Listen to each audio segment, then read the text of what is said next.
Mais c'est un G. C'est un G. Oui, et c'est un G. Bonjour chers amis internautes, nous sommes aujourd'hui avec l'un des humoristes ivoiriens les plus suivis sur les réseaux sociaux avec près de 800 000 abonnés. Comme il aime si bien le dire, hello, je suis drôle et imparfait, recevez chez vous Ange Freddy. Alors bonjour monsieur Ange Freddy. Salut. D'accord. Alors tu es diplômé en photographie, mais on te connaît en tant qu'humoriste. Et là, tu vois qu'elle devient inspecteur. Django, lunettes en bas, il y a celui là. Vois un peu les caissières, CIE, des chiffres, elles sont mauvaises. Alors, est-ce que tu as toujours voulu faire de la comédie?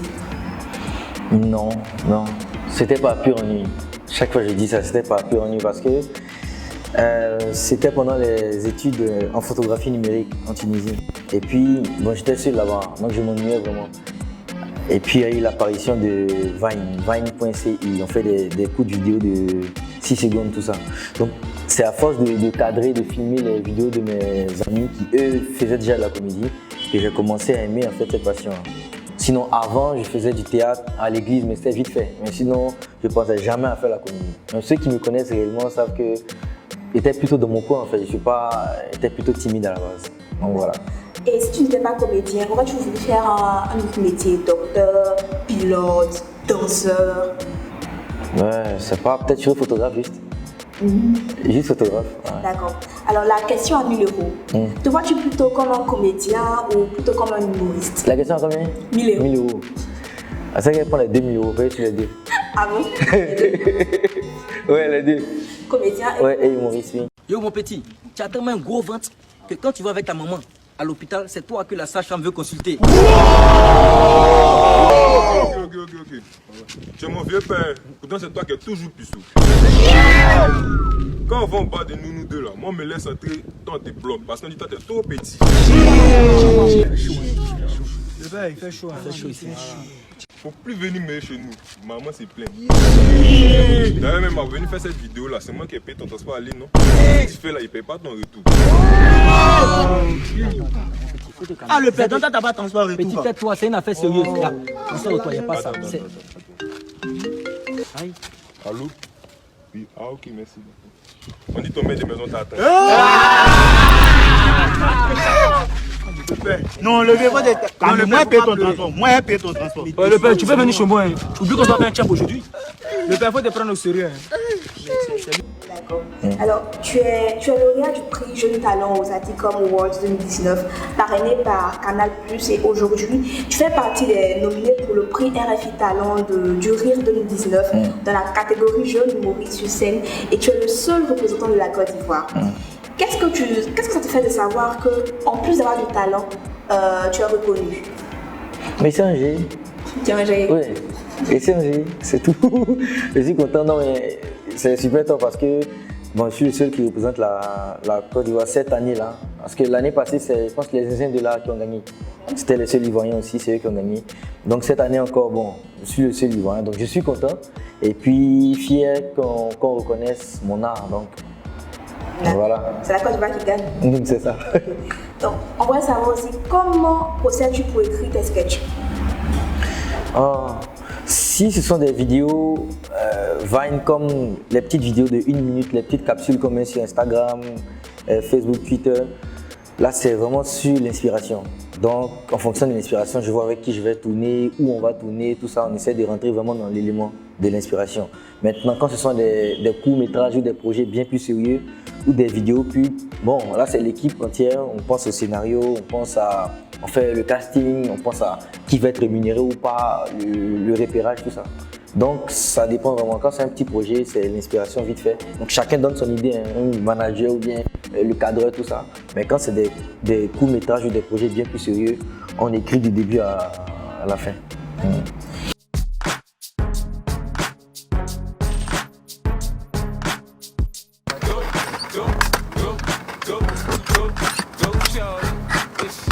Oh, attends. Dis, pourquoi quand on fait un braquage, c'est vous, votre playlist, on met seulement? Hein? Yo mon gars, tu as un problème avec ma playlist? T'es pas branché, hein? Mais à fois lui, c'est de la merde. Au lieu de mettre les vrais sons genre zouk ou bien opéra comme Le Parrain, les films de mafieux, genre tu vois les vrais films en fait, tu vois non? La mère elle a accouché ne te dis pas, il y a les frères ceux qui sont. Et puis elle coupait les garçons. Tu vas voir les snaps. Je dis la main à l'air, coucher pour ce braquage. Qu'est-ce qui se passe? J'ai fait comme ce qu'on a fait dans la répétition, ce qu'on voit dans les films. C'est que tu as fait les signes de politesse, tout ça. Tu as vu. Oh, laisse faire l'artiste. S'il vous plaît, c'est un braquage, donc je vais vous demander gentiment de nous laisser faire notre travail. Et vous aussi. Oh, vous êtes là, vous avez terminé? Il y a des gens qui doivent aller travailler. Ah, vraiment? Est-ce que Ange Freddy est stressé avant de monter sur scène? Oui. Pour n'importe quelle chose, oui. Stressé. Comment ça? Non, stressé pas parce que, ouais, d'abord tu as peur que ça rate, ça foire, mais tu es surtout stressé quand c'est un nouveau texte. Tu n'as jamais fait le texte, tu veux faire ça pour la première fois. Donc tu te dis, mais et si tu tapes pour tout, si les gens ne réagissent pas, ça fait honte. Donc c'est surtout ça qui fait peur. Donc il y a le stress, mais bon, après quand on a le premier riz du public, c'est fini, ça passe. D'accord. Et de quoi t'inspires-tu pour créer tes sketchs? De l'actualité, de ton vécu personnel, de ce qui se passe autour de toi, des faits de société? Je m'inspire de tout, hein. De tout. Tout ce que je vois. Même là, je pense que c'est un truc comme ça, je peux trouver un scénario. Donc je m'inspire vraiment de tout. Franchement, voilà, de tout. Moi, il fait chaud. Monter de déposer. Même si on n'a pas de voiture, elle va monter sur mon dos. Bébé, monte sur mon dos, Pati. Allez, ça va. Attends. Oh, j'étais lourd, hein. Attends. Elle monte sur mon dos, hein. Tu cherches plus ma femme. Allons-y.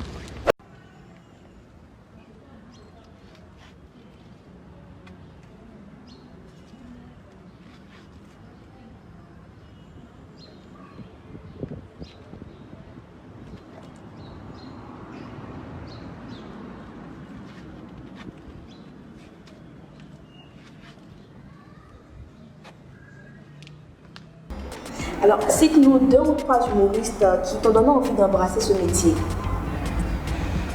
2 ou 3 humoristes. Bon, je regarde beaucoup les humoristes français. Hein.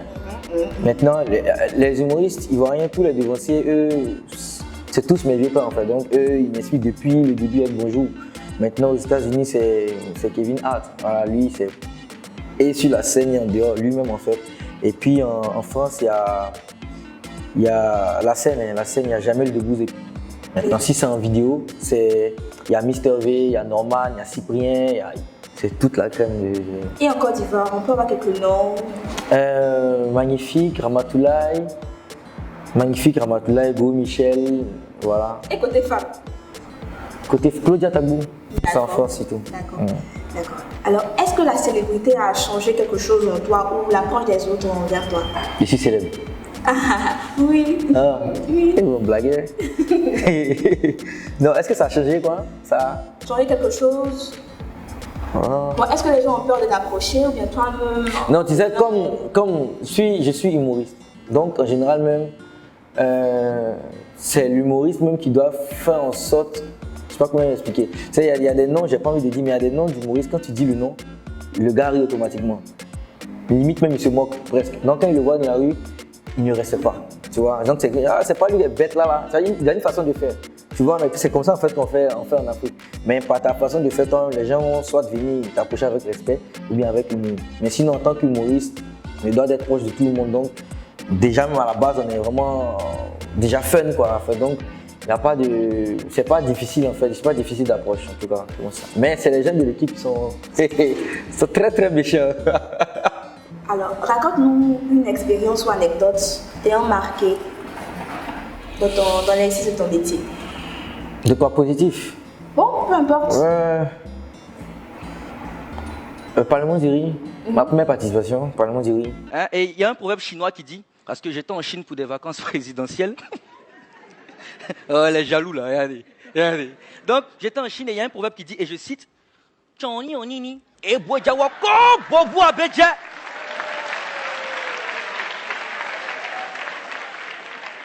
Ce qui veut dire, mieux vaut avoir un sac de 1000 francs et avoir 100 000 francs à l'intérieur qu'avoir un sac de 100 000 francs et avoir 1000 francs dedans. On sait que Ange Freddy est fiancé, Ange Freddy a une petite fille. On veut savoir comment Ange Freddy fait pour allier vie professionnelle puis vie familiale. Pour allier, c'est pas difficile. En plus, il y a les parents qui nous aident. Les parents qui nous aident au niveau éducation, au niveau tout à la fois en fait. Donc c'est normal. Et puis je m'inspire de tout ça là même pour faire mes vidéos, pour faire tout ce que j'ai à faire. Donc ça gêne pas en fait. C'est pas pour dire que c'est un frein, non. C'est plutôt une inspiration même pour aller de l'avant. Alors comment Ange Freddy se projette-t-il dans l'avenir? Beaucoup d'argent. Voilà, beaucoup d'argent. Non mais en fait il y a pas mal de projets, que ce soit spectacles, court-métrage, long-métrage, des projets même en photographie. En tout cas c'est surtout cinéma et photo, c'est ces deux projets. Maintenant une plus grande reconnaissance, pas que Côte d'Ivoire ou bien Afrique, mais vraiment partout, même dans le monde anglophone. D'accord. Alors, comme je l'avais dit précédemment, vous avez près de 800 000 abonnés sur les réseaux sociaux. On voit qu'il y a vraiment une stratégie. On va savoir comment vous procédez. Bon, donc, déjà la première des choses, c'est de savoir ce que les abonnés veulent. Tu vois? Donc, c'est la première des choses. Donc, quand tu as ça, et puis ça va avec ton style, tu es à l'aise. Donc, on faisait d'abord les vidéos à la base, mais c'est après avec l'équipe, on a vu quel genre de style fallait faire, qu'est-ce qui pouvait plus attirer les gens ou pas, surtout sur Instagram. Parce que moi j'ai mon compte Instagram depuis 2013-2014, mais c'est fin 2018, en octobre 2018 que j'ai eu 100 000 abonnés. Donc c'est-à-dire qu'en 4 ans, j'ai eu 100 000 abonnés et de octobre 2018 à octobre 2019, 400 000 abonnés. Donc c'est à partir d'octobre 2018 qu'on a eu à faire un autre travail, une nouvelle technique pour pouvoir avoir plus d'abonnés, donc 30 000 abonnés par mois environ. Donc tout en 5 000 abonnés par mois. Alors qu'avant c'était 1000 abonnés ou 500 abonnés par mois. Donc on a dû trouver un nouveau style, voir ce que les abonnés voulaient, tout ça. Donc le truc c'est tu fais tes vidéos, tu regardes les vidéos qui ont eu le plus de buzz, et puis tu regardes si ça va avec ton style, pour ne pas forcer, parce que si tu fais seulement ce qu'ils veulent et puis toi tu n'es pas à l'aise, tu ne vas pas aller loin que ça. Mais quand tu fais ton style et puis tu adaptes légèrement à ce que les gens veulent, tu es sauvé. Donc ça vient naturellement. Pour conclure, que dirais-tu à ceux qui ont l'ambition de se lancer dans le même métier que toi? Ils n'ont qu'à se lancer. Ils n'ont qu'à se lancer. Maintenant, il ne faut pas qu'ils fassent ça parce que les autres font. Bon, c'est vrai que ça commence par l'inspiration.